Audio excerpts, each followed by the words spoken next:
So యేసుక్రీస్తు ప్రభువుల వారు శిష్యులను ఎన్నుకోవటం, ఏర్పరచుకోవటం, వారిని ఒక ప్రత్యేకమైనటువంటి పని నిమిత్తం పంపటం అనేటువంటి విషయాన్ని జాగ్రత్తగా ఆలోచన చేసుకుని ముందుకు సాగుతున్న 7వ వచనంలో ప్రాముఖ్యంగా ఇశ్రాయేలు వంశంలో నశించిన గొర్రెల యొద్దకే ఉండుడి అని చెప్పిన తర్వాత అలా వెళ్ళొచ్చు, మీరు ఏం చేయాలి వెళ్ళిన తర్వాత అంటూ పరలోక రాజ్యము సమీపించి ఉన్నదని ప్రకటించండి. ఫస్ట్ మొట్టమొదటి ప్రాధాన్యత అసలు ప్రభు సువార్త సేవ చేయటం అనుకున్నటువంటి ఉద్దేశం కావచ్చు, బాప్తిస్మిచ్చు యోహాను గారి సువార్త ఉద్దేశం కావచ్చు, అపోస్తలుల సువార్త ఉద్దేశం కావచ్చు, ఎవరి యొక్క పరిచర్య సేవల యొక్క ఉద్దేశం చాలా స్పష్టంగా చెప్పబడుతుంది. ఏమని అంటే పరలోక రాజ్యము సమీపించి ఉన్నదని చెప్పండి. ఇది పరలోక రాజ్యం సమీపంగా ఉంది అంటే ఇది చాలా ప్రత్యేకమైనదిగా, దానికోసం ఎందరో దేవుని పిల్లలు ఎదురు చూస్తూ ఉన్నదిగా, దానిలో ఎన్నో అద్భుతమైనటువంటి విషయాలు ఉన్నట్లుగా, ప్రత్యేకతలు ఉన్నట్లుగా, విశిష్టతలు ఉన్నట్లుగా అన్నటువంటి విషయం మనకు అర్థమవుతుంది. ఇప్పుడు ఫలానా రాజ్యం రాబోతుంది అని చెప్తారు. ఏమని చెప్తారు చాలా మంది, మన దేశంలో మెజారిటీ హైందవులు ఉన్నారు కాబట్టి ఎక్కడ ఏ ప్రభుత్వం ఏ రాష్ట్రంలో పరిపాలన తీసుకుని వచ్చినా రామరాజ్యం వస్తుంది, రామరాజ్యం తీసుకుని వస్తాం. ఇక తెలుగు రాష్ట్రాల్లో అయితే రాజన్న రాజ్యం వస్తుంది అన్నమాట. ఇలా రకరకాలుగా కొన్ని ప్రత్యేకమైనటువంటి రాజ్యాల గురించి చెప్తూ వాటి యొక్క పరిపాలన చాలా ఉన్నతంగా, ఉత్తమంగా, శ్రేష్టంగా, రాజ్యంలో ఉన్నటువంటి ప్రజలకు క్షేమము, సమృద్ధి, అభివృద్ధి అన్ని కలగలిపి ఉంటాయి అన్నటువంటి ఉద్దేశంతో మన రాజ్యం రావాలి అని, రాబోతుంది అని ఆకాంక్షించటం, చెప్పటం అనేది జరుగుతుంది. కానీ ఎస్పెషల్లీ పరిశుద్ధ గ్రంథంలో, సువార్త పత్రికలలో చాలా స్పష్టంగా మనకు అర్థమయ్యే విషయం ఏంటంటే, బాప్తిస్మిచ్చు యోహాను గారు మాట్లాడుతూ ఏమన్నాడు? 3వ అధ్యాయం మత్తయి సువార్త 2వ వచనంలో, మత్తయి సువార్త 3వ అధ్యాయం 2వ వచనంలో బాప్తిస్మమిచ్చు యోహాను గారి యొక్క స్టేట్మెంట్ మనం చూడగలిగితే, బాప్తిస్మిచ్చు యోహాను వచ్చి అని ఉంటుంది మొదటి వచనంలో కదా.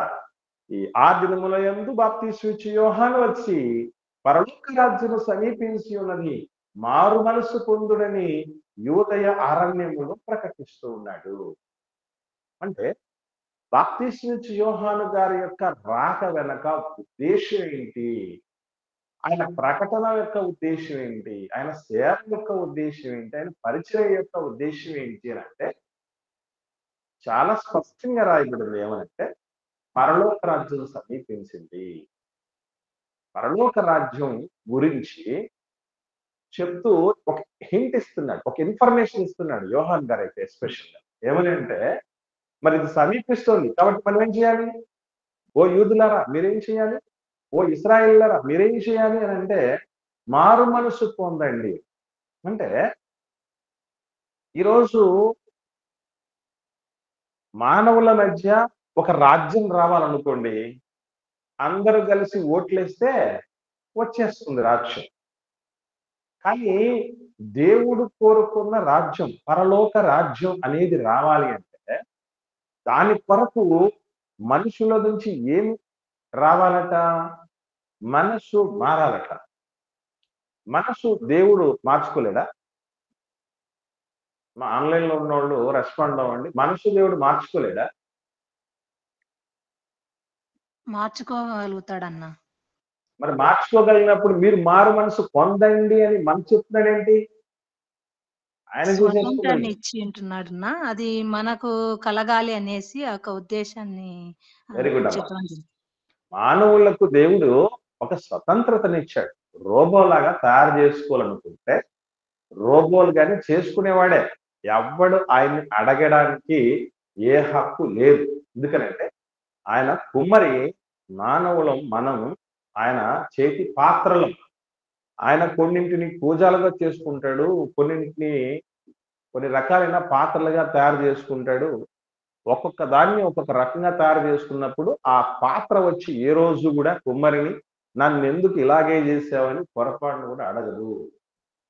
అలాంటి వాళ్ళం మనం.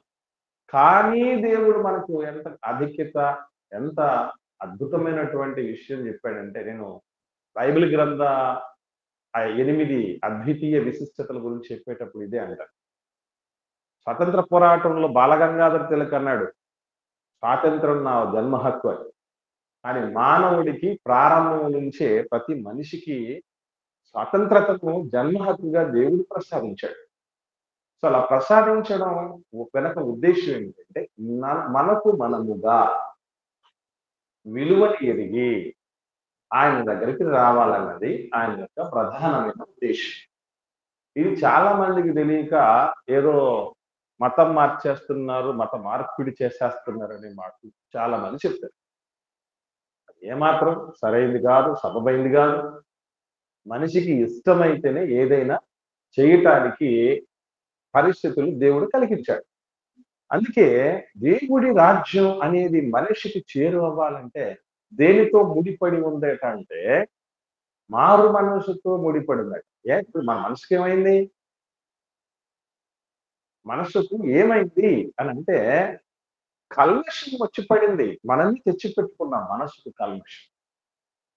సో ఈ కల్మషంతో దేవుడి రాజ్యాన్ని మనం అనుభవించలేము. ఏదైనా ఒక వంటకం చేయాలి, లేదంటే ఒక ఇంట్లో ఉండాలి అని అంటే దాంట్లో చెత్త, చెదారం, కల్మషం ఉంటే కుదరదు. ఇప్పుడు మనం ఉండలేము. దాన్ని క్లీన్ చేసుకున్న తర్వాతే కంఫర్టబుల్ గా ఉండగలం.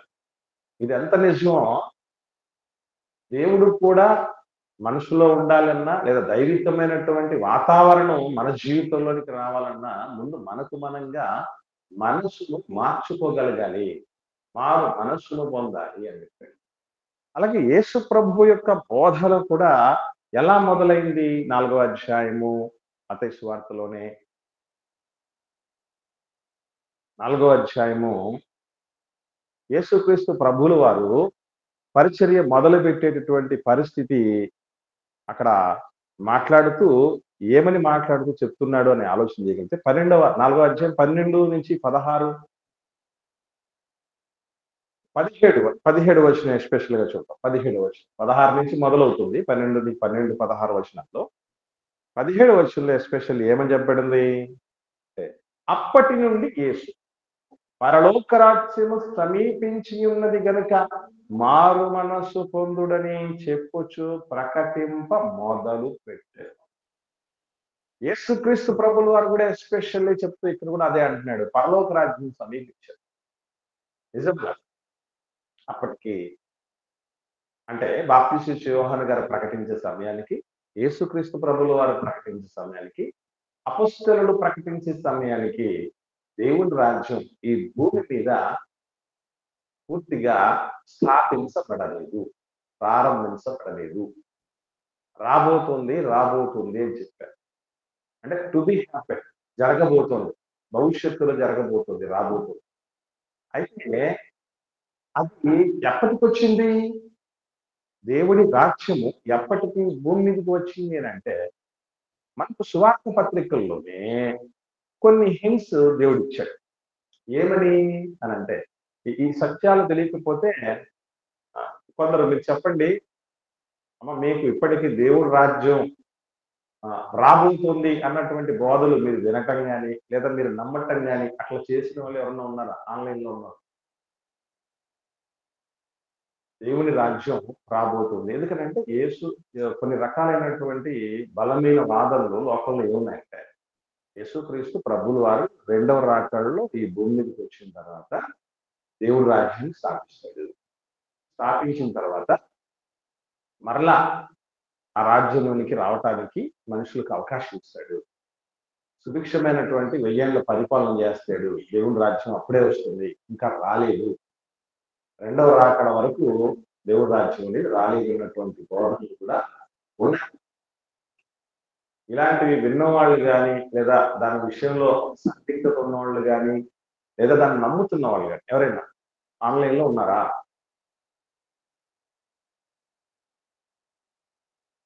మాట్లాడండి దయచేసి.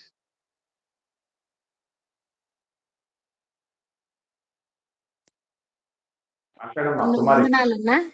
అన్నారు చెప్పమ్మా. విన్నాం నా ఆ విధమైన బోధ చాలా సార్లు టీవీ పరిచర్యలో అట్లా చాలా మంది చెప్పినారు నా. అవును. అదే రైట్ యేసు వారి రెండవ రాకడ గురించి. రైట్ మంచిది. దయచేసి గమనించండి, చాలా మంది సేవకులు ఈ విధమైనటువంటి బోధలు అంటే కొందరు ఏం చెప్తున్నారంటే యేసు ప్రభు రాజ్యం, దేవుడు రాజ్యం ఎప్పుడో మొదటి శతాబ్దంలోనే ప్రారంభమైపోయింది. యేసు ప్రభు రెండో రాకడలో ఇంకేమీ పరిపాలన ఏమి ఉండవు, ఉన్నటువంటి రాజ్యాన్ని పరలోకం దగ్గర దేవుడికి హ్యాండ్ ఓవర్ చేసేస్తారన్న బోధ అయితే, రెండవ బోధ యేసు ప్రభు రెండో రాకడలో వచ్చిన తర్వాత కూడా ఆయన 1000 ఏళ్ళు పరిపాలన చేస్తాడు. ఆ 1000 ఏళ్ల పరిపాలన దేవుడి రాజ్యము.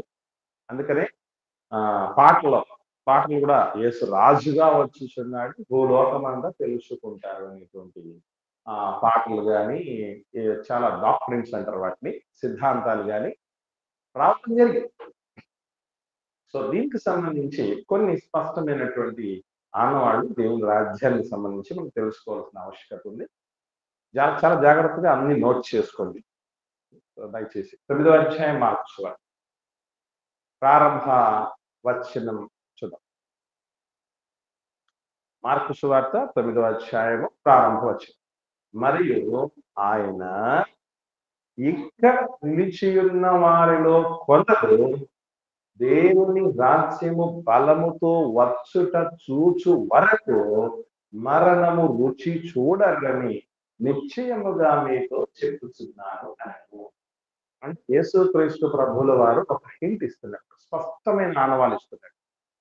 దేవుడి రాజ్యం వచ్చేంత వరకు మీలో కొందరు చచ్చిపోదు, మీలో కొందరు చూసి వెళ్ళిపోతారు దేవుడి రాజ్యం అని చెప్పాడు. అంటే నిజంగా ఈ మాటను బట్టి మనం ఆలోచన చేస్తే ఒక రెండో వాదన ఉంది కదా, యేసు ప్రభు దేవుని రాజ్యాన్ని మళ్ళీ రెండో రాకడలో వచ్చి స్థాపిస్తాడు. అది నిజమైతే ఇప్పటికీ యేసు ప్రభు కాలంలో జీవించిన ఈ ప్రజలు బతికే ఉంటారు, అంతే కదండి. అంటే 2000 సంవత్సరాల వయసు ఉన్న వాళ్ళు ఉన్నారు. ఎవరైనా ఉన్నారా అంత వయసు ఉన్న వాళ్ళు? ఎవరు లేరు. అసలు భూమి మీద మనం ఇప్పటివరకు ఏం చెప్తాం, ఎక్కువ కాలం బతికిన వ్యక్తి 1000 ఏళ్ళు కూడా బతకలేదు. 969 సంవత్సరాలు మాత్రమే బ్రతికాడు మెతూసెల గారు, అనోకు కుమారుడు. కాబట్టి మరి ఆయన రికార్డును కూడా బద్దలు చేసినటువంటి వాళ్ళు ఉండాలి. ఎందుకంటే ఇప్పటికే 2000 సంవత్సరాలు దాటిపోయింది యేసు ప్రభు మార్చి. ఇది ఒక బలమైనటువంటి ఆధారం. అంటే యేసు ప్రభువుల వారి కాలంలో జీవించిన వాళ్ళు బతికుండగానే, వాళ్ళు కాలం చేయకముందే, వాళ్ళు చచ్చిపోకముందే దేవుని రాజ్యం వచ్చి ఉన్నది. ఇది ఒక బలమైనటువంటి ఆధారం. ఇక రెండవ బలమైన ఆధారం చూద్దాం. దానియేలు గ్రంథం 2వ అధ్యాయం. ఇది పాత నిబంధనలో ప్రవచనాత్మకంగా చెప్పబడినటువంటి విషయం. దానియేలు గ్రంథం 2వ అధ్యాయం 44వ వచనం చూద్దాం. దానియేలు గ్రంథం 2వ అధ్యాయము ఆ రాజుల కాలములలో. ఆ రాజుల కాలములు అంటే ఏ రాజులమ్మా తెలుసా ఎవరికైనా? నెబుకద్నెజరు ఆయన అవును, బబులోను రాజులు, మాదియా పారసీక రాజులు, ఆ తదుపరి గ్రీకు రాజులు, ఆఖరిగా రోమా రాజు. ఈ రాజుల కాలం 4వ రాజ్యం రోమా రాజ్యం. ఈ రాజుల కాలంలోని దేవుడు ఏం చేస్తాడట, పరలోకమందున్న దేవుడు ఒక రాజ్యము స్థాపించును, దానికి ఎన్నటికి నాశనము కలుగదు. ఆ రాజ్యం దాన్ని పొందిన వారికి గాక మరెవరికి చెందదు. ఒక స్పష్టమైన అనువాలు దానియేలు గ్రంథంలో దానియేలు గారి ద్వారా దేవుడు అప్పుడున్నటువంటి బబులోను సామ్రాజ్యాధిపతి నెబుకద్నెజరుకి ఆయన ద్వారా లోకానికి అంతటికి తెలియజేస్తూ చెప్పిన మాట ఏంటి? ఆ రాజుల కాలంలో పరలోకమందున్న దేవుడు ఒక రాజ్యాన్ని స్థాపిస్తాడు. అంటే ఖచ్చితంగా రాజులు ఏలిన కాలంలోనే దేవుడి రాజ్యం కూడా స్థాపించబడి ఉంటుంది. సో ఈ ప్రపంచంలో ప్రపంచానంతా ఏలినటువంటి చిట్ట చివరి రాజులు ఎవరంటే రోమా రాజులే. సో రోమా రాజుల కాలంలోనే రావాలి దేవుని రాజ్యం. రోమా రాజుల కాలంలోనే యోహాను గారు పుట్టారు, యేసు ప్రభుల వారు పుట్టారు, అలాగే అపొస్తలులు కూడా పుట్టడం జరిగింది. అనగా వాళ్ళ కాలంలోనే రావాలి అని మనకు దానియేలు గ్రంథంలో చెప్పబడిన ఆధారాన్ని బట్టి, మార్కు సువార్తలో చెప్పబడిన ఆధారాలను బట్టి చాలా స్పష్టంగా మనం అర్థం చేసుకోవచ్చు. ఇంకా మరికొన్ని స్పష్టమైనటువంటి ఆధారాలు దేవుని రాజ్యం అనేది మనం, ఎందుకంటే వచ్చిన దాన్ని ఇంకా రాలేదు అనుకున్నా నష్టపోతాం, రాని దానిని వచ్చింది అని భ్రమపడినా నష్టపోతాం. ఇవి రెండు ప్రమాదం. ఎందుకంటే లేని దాన్ని ఉన్నది అనుకోకూడదు, ఉన్నదాన్ని లేదు అనుకోకూడదు. అవి రెండు కూడా ప్రమాదం. కాబట్టి వచ్చిందా రాలేదా దేవుడు రాజ్యం అన్నటువంటి విషయం మరింత స్పష్టంగా ఆలోచన చేస్తే యేసుక్రీస్తు ప్రభువుల వారు మాట్లాడుతూ మాట చెప్తున్నట్టు చూద్దాం. అలాగే అపొస్తలుల కార్యములు మొదటి అధ్యాయం, అపొస్తలుల కార్యములు మొదటి అధ్యాయము 8వ వచనం. ఆయన యేసు ప్రభు అయినను పరిశుద్ధాత్మ మీ మీదికి వచ్చినప్పుడు మీరు శక్తి నొందెదరు గనుక మీరు యెరూషలేములోను యూదయ సమరయ దేశముల యందంతటను భూదిగంతముల వరకు నాకు సాక్షులై ఉందురని వారితో చెప్పాను. అసలు దేవుడి రాజ్యము బలంగా వస్తుంది అన్నడే, బలముగా వచ్చునన్నడే. ఆ బలముగా రావటం అంటే ఎవరి వల్ల వచ్చింది? మనకు 2వ అధ్యాయం ఇంకా క్లారిటీగా ఉంటుంది చూడండి. యేసు ప్రభు చెప్పాడు మీకు శక్తి వస్తుంది, బలం వస్తుంది అని చెప్పాడే. ఎప్పుడట అది? 2వ అధ్యాయం ప్రారంభం నుంచి చూస్తే పెంతెకొస్తను పండుగ దినం వచ్చినప్పుడు అందరూ ఒక చోట కూడి ఉన్నారు. అప్పుడు వేగముగా వీచు బలమైన గాలి వంటి ఒక ధ్వని ఆకాశము నుండి అకస్మాత్తుగా వారు కూర్చుండిగిన్న ఇల్లంతయు నిండెను. వారు అగ్నిజ్వాలల వంటి నాలుకలు విభాగింపబడినట్టుగా వారికి కనబడి వాళ్ళు ఒక్కొక్కరి మీద రాలగా అందరూ పరిశుద్ధాత్మతో నిండిన వారై మీరు శక్తి నొందెదరు అన్నాడు. ముందో వచనంలో మనం చూసాం కదా, పరిశుద్ధాత్మ మీ మీదకి వస్తే మీరు శక్తి నొందుతారు అన్నారు. ఆ శక్తి ఏంటి? ఆ బలం వచ్చినటువంటి వాళ్ళు ఏం చేయగలిగారు అంటే వాళ్ళు వారికి వాక్శక్తి అనుగ్రహించిన కొలది అన్య భాషల్లో మాట్లాడారు. మాట్లాడి అందరికీ సువార్తను ప్రకటించారు. 3,000 మందికి బాప్తిసం ఇవ్వగలిగారు. అంటే దేవుడి రాజ్యం అన్నటువంటి దాన్ని సంఘం అని కూడా అంటారు. గుర్తుపెట్టుకో, భూమి మీద ఏర్పాటైనటువంటి క్రీస్తు స్వరక్తనిచ్చి సంపాదించిన క్రీస్తు సంఘం అనేటటువంటిది ప్రారంభమైన ఆ సంఘమే రాజ్యము. రాజ్యము వేరు, సంఘము వేరు కాదు. సంఘము రాజ్యము రెండు ఒకటే. క్రీస్తు రక్తం ఇచ్చి సంపాదించిన సంఘము అని ఒక చోట ఉంటుంది. ఇదే మాట క్రీస్తు రక్తం ఇచ్చి సంపాదించింది రాజ్యము అని ఉంటుంది. అనగా రాజ్యము సంఘము రెండు ఒకటే. ఈ ఒకటిగా ఉన్నటువంటి వీటిని క్రీస్తు ప్రాణత్యాగంతో అవి మనం పొందుకోవటం జరిగింది అన్నటువంటి విషయం మర్చిపోకూడదు. అనగా దేవుడి రాజ్యము పెంతెకొస్తను పండగ దినాన్ని 3,000 మంది బాప్తిసం తీసుకోవటంతోనే ప్రారంభమైనది. ఇది మరింత స్పష్టముగా ఎలా తెలుసుకోగలం అంటే కొన్ని సందర్భాలు జాగ్రత్తగా మనం పరిశీలించేద్దాం. కొలస్సీలకు రాసిన పత్రిక, పౌలు గారు కొలస్సీలకు రాసిన పత్రిక అప్పటికే అది ఎస్టాబ్లిష్ అయింది కనుక, దేవుని రాజ్యం వచ్చేసింది కనుక పౌలు గారు మాట్లాడితే ఏమంటున్నాడు చూద్దాం. మొదటి అధ్యాయం, పౌలు గారు కొలస్సీలకు రాసిన పత్రిక మొదటి అధ్యాయం 13వ వచనం చూద్దాం. 13వ వచనం.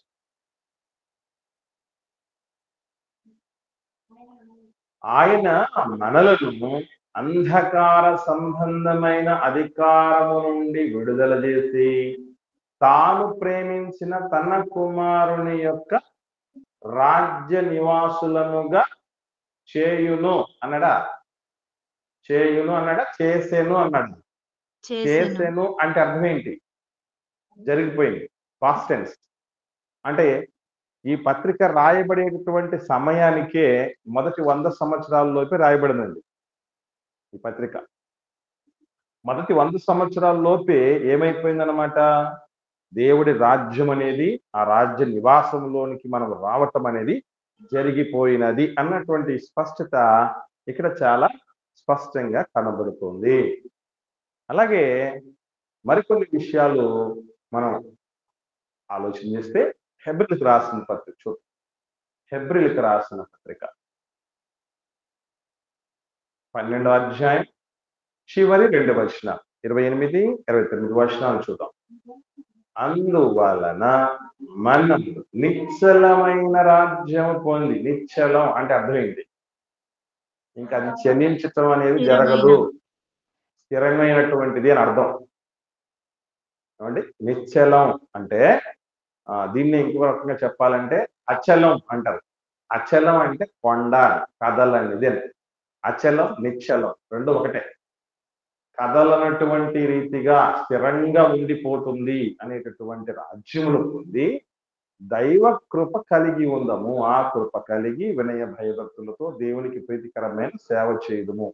ఎలయనగా మన దేవుడు దహించు అగ్ని అయి ఉన్నాడు. సో రాజ్యం పొందాం. మనం పొందినటువంటి మనం ఏం చేస్తామన్నమాట? దైవ కృపలో దేవుని అందరి వినయ భయభక్తులతో ఆయనకి ఇష్టమైనటువంటి సేవ చేద్దాం. దేవుని రాజ్యంలో ఏం చేయాలి? చాలా మందికి ఏమంటే పరిపాలన చేయాలని మాత్రం తెలుసు. రాజ్యం అంటే పరిపాలన అని తెలుసు, కానీ ఆ పరిపాలన సేవ రూపంలో ఉండేదని తెలియదు. ఎందుకంటే దేవుడి రాజ్యం ఈ లోక సంబంధమైనది కాదు అనే స్పష్టంగా చెప్పబడింది యేసుప్రభుల వారి మాటలు. కనుక ఇక్కడ కూడా రాజ్యం అనేది మనం పొందుకున్నాం అన్నటువంటి విషయం మనకు అర్థమవుతుంది. మరింత స్పష్టంగా ప్రకటన గ్రంథం చూద్దాం. ప్రకటన గ్రంథం మొదటి అధ్యాయం 9వ వచనం చూద్దాం. ప్రకటన గ్రంథం మొదటి అధ్యాయము 9వ వచనం. మీ సహోదరుడును యేసును బట్టి కలుగు శ్రమలోను రాజ్యములోను సహనములోను పాలివాడనునైన యోహాను. పాలివాడైపోయాడు రాజ్యం. రాజ్య నివాసులైనటువంటి వాళ్ళకి ఏం ఉండకూడదు అంటే అసహనం ఉండకూడదు. మార్మన్స్ అంటే అదే. దేవుడి రాజ్యంలో వచ్చిన వాళ్ళు మార్మన్స్ పొందండిరా అంటే ఏంటంటే దేవుడి రాజ్యంలో వచ్చిన వాళ్ళలో అసహనాలకు తావు ఉండకూడదు. ఈరోజు మరి ఎందరి జీవితాల్లో, ఎన్ని కుటుంబాలలో, ఎన్ని సంఘాల్లో అసహనానికి గురవుతున్న వాళ్ళు ఎంతమంది ఉన్నారు? అది జరగకూడదు. అసహనానికి వెళ్ళిపోకూడదు. ఆ సహనంలో పాలివాడడం అయిపోవాలి. ఆ రాజ్యం అంటే సహనంతో కూడింది, సాత్వికంతో కూడింది. అందుకే రాజు మామూలుగా అయితే ఎట్లా వస్తాడు? లోక సంబంధంగా గుర్రాల మీద వస్తాడు, రథముల మీద వస్తాడు కదా. కానీ యేసు ప్రభువు ఎట్లా వచ్చాడు మనకు తెలుసు. నీ రాజు సాత్వికుడై గాడిద మీద వచ్చును అనేటువంటి మాట చూడగలరు. సో రాజుల్లో సాత్వికులు ఉంటాడా?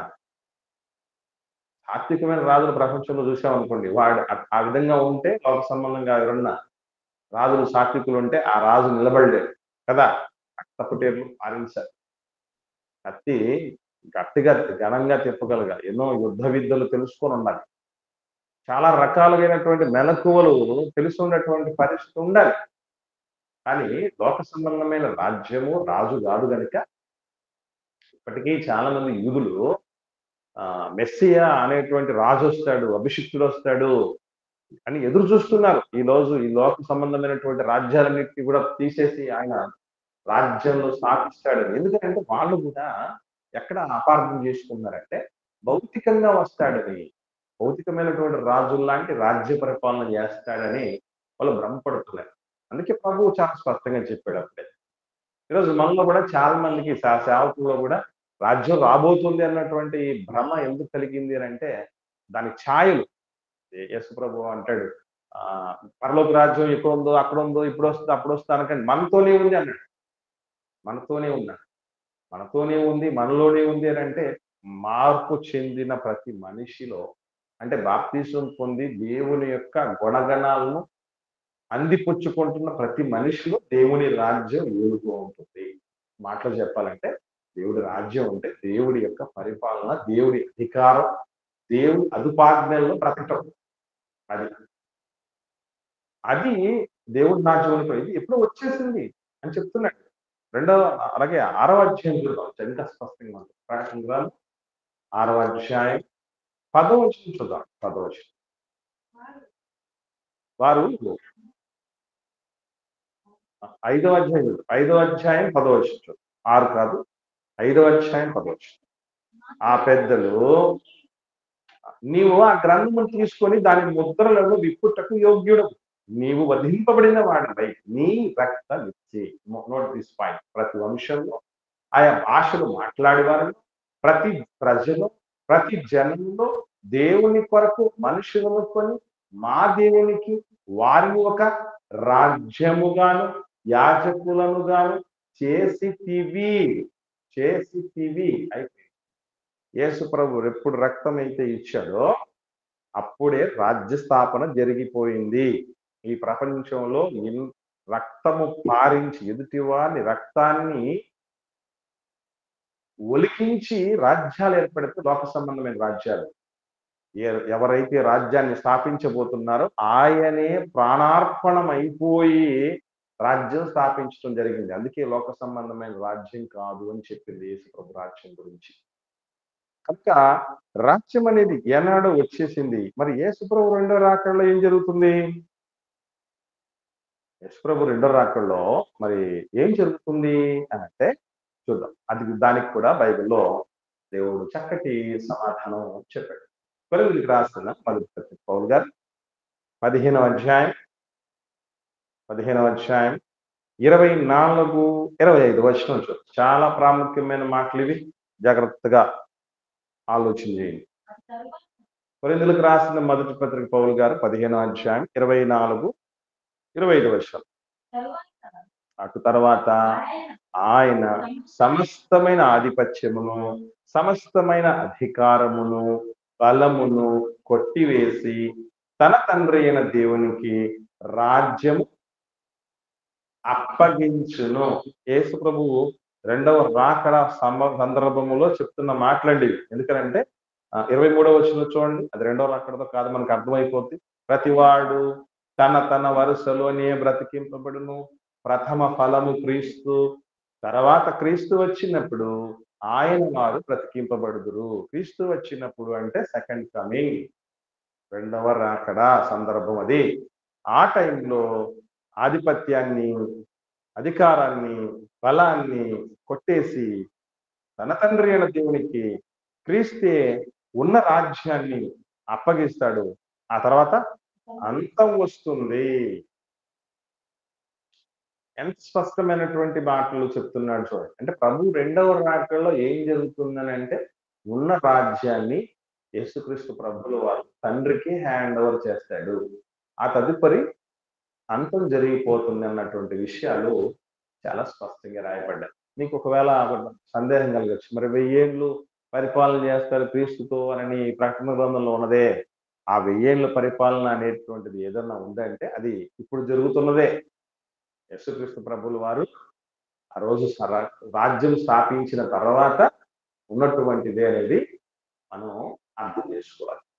కాబట్టి యేసుక్రీస్తు ప్రభువుల వారు కావచ్చు, బాప్తిస్మం ఇచ్చే యోహాను గారు కావచ్చు, శిష్యులు కావచ్చు, పరలోక రాజ్యం సమీపించింది అన్నటువంటి దాని కొరకే, ఆ రాజ్యంలోనికి అనేకుల్ని చేర్చుట కొరకే ప్రత్యేకమైనటువంటి వరములను పొంది ఉన్నారు. అది మర్చిపో. వాళ్ళు స్వస్థపరిచిన, దయ్యాలను వెళ్ళగొట్టిన,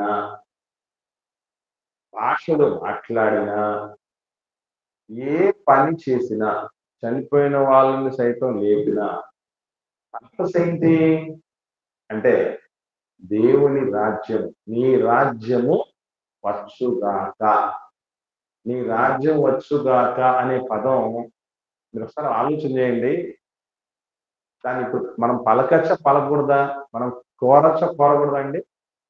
ఈ మాటలన్నీ విన్న తర్వాత ఒక్క రెస్పాండ్ అవ్వండి ఆన్లైన్లో వాళ్ళు.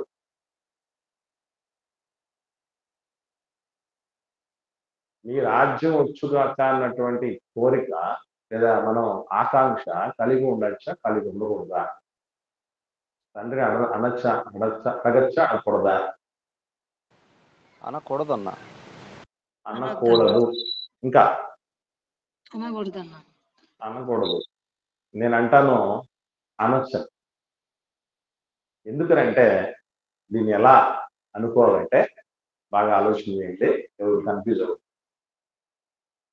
దేవుని రాజ్యం వచ్చుగాక అని ఎవరినన్నారంటే, ఎక్కడ అన్నారంటే, ఈరోజు అన్ని జనులు ఎంతో మంది ఉన్నారు, రక్షణ పొందలు ఉన్నారు.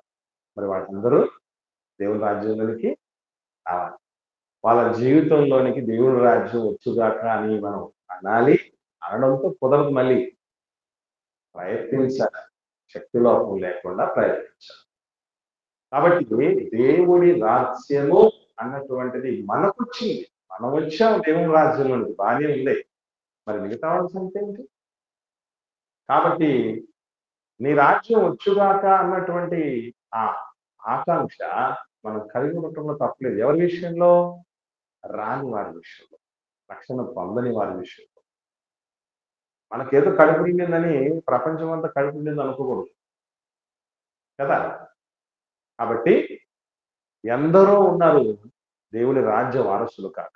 దేవుని రాజ్య వారసులు అయితే అసలు ఆ జీవితాలు ఎలా ఉంటాయో చాలా అద్భుతమైనటువంటి వర్ణనలు, వివరణలు పరిశుద్ధ గ్రంథంలో దేవుడు రాయించాడు. సంఘం లేదా దేవుని రాజ్యం ఎన్ని రకాలుగా పోల్చబడింది, ఆ పోలికల వెనక ఉన్నటువంటి ఒక గంభీరమైనటువంటి ఉద్దేశాలు ఏంటి అనేవి కూడా మనం భవిష్యత్తులో తెలుసుకునే ప్రయత్నం చేద్దాం. మీకు అందరికీ హోంవర్క్ ఏంటంటే, ఒకసారి మత్తయి సువార్తలోని మనం 10వ అధ్యాయానికి వద్దాం. నెక్స్ట్ డేలో అది మనం ఆలోచన చేద్దాం. 10వ అధ్యాయంలో యేసుక్రీస్తు ప్రభువుల వారు ఏమని మాట్లాడుతున్నాడో ఆలోచన చేస్తే 9వ వచనం నుండి చూస్తే, 9వ వచనం నుండి అక్కడ ఆయన ఉన్నటువంటి మాట ఏంటి? రోగులను 8వ వచనం, రోగులను స్వస్థపరచండి, చనిపోయిన వారిని లేపండి, కుష్ఠరోగులను శుద్ధులుగా చేయండి, దయ్యములు వెళ్ళగొట్టండి, ఉచితముగా పొందితిరి, ఉచితముగా ఇయ్యుడి. ఇదే మన పాట. ఉచితముగా పొందారు, ఉచితంగా ఇవ్వండి అని యేసు ప్రభువు వారు. ఈరోజు దీని విషయమై మనకు చాలా తెలియాల్సిన విషయాలు ఉన్నాయి. ఎస్పెషల్లీ సంఘానికి సంబంధించి, సహవాసానికి సంబంధించి, దేవుడి సేవ పరిచర్యలకు సంబంధించి ఒక వర్గం ఏముంటుందనంటే, నూర్చేడేవాడు లేదంటే మందను కాచేవాడు మంద పాలు తాగటానికి అర్హుడు అన్నటువంటి మాటలు బైబిల్లో ఉన్నాయి. యేసు ప్రభు ఇక్కడ ఏం చెప్తున్నాడు? మీరు ఉచితంగా చేసేయండి అని. ఇంతకు ఉచితంగా సేవ చేయాలా, లేదంటే ఇదిగో విశ్వాసుల యొక్క, దేవుని పిల్లల యొక్క సహాయ సహకారాలు తీసుకొని సేవ చేయాలి? తీసుకొని చేయాలంటే ఉచితంగా పొందారు, ఉచితంగా చేయండి అన్న దాని యొక్క అర్థం ఏంటి? తీసుకోకుండా చెయ్యాలండి, ఎందుకంటే ఉచితంగా పొందారు, ఉచితంగా ఇవ్వండి అన్నాడు కదా అని అంటే, తర్వాత దేవుడే ఏమని చెప్పాడు? నూర్చెడు ఎద్దు మూతికి చిత్రం పెట్టద్దు అన్నాడు. అలాగే బైబిల్లో కూడా మందము సంఘాన్ని పోషించేవాడు, సంఘం వల్లే జీవనం చేయాలన్నటువంటి మాటలు ఉన్నాయి. వాటి సంగతి. సో దీనికి సంబంధించి సంపూర్ణంగా ఈవెన్ ఎక్కడన్నా ఒక సేవకుడు బయటికి పరిచర్యకి వెళ్ళినప్పుడు అతను కానుక తీసుకోకూడదా? ఎందుకంటే ఉచితంగా ఇవ్వండి అన్నాడు కదా, మేము ఉచితంగా ఇవ్వటానికి వచ్చామని చెప్పాలా? లేకపోతే అతను తీసుకోవచ్చు అంటే దానికి ఆధారాలు ఏంటి? తీసుకోకూడదంటే ఆధారాలు ఏంటి? ఎందుకు పరస్పర విరుద్ధంగా ఇవన్నీ చెప్పబడ్డాయా లేకపోతే మనకు అనిపించాయా? ఇవన్నీ కూడా మనం తొందరలోనే నెక్స్ట్ డేకే నేర్చుకునేటువంటి ప్రయత్నం చేద్దాం. దీనికి సంబంధించి అందరూ కూడా ఏమైనా వర్క్స్ ఉంటే, హోంవర్క్స్ ఉంటే చేసుకొని రండి. ఓకే, ఇప్పుడు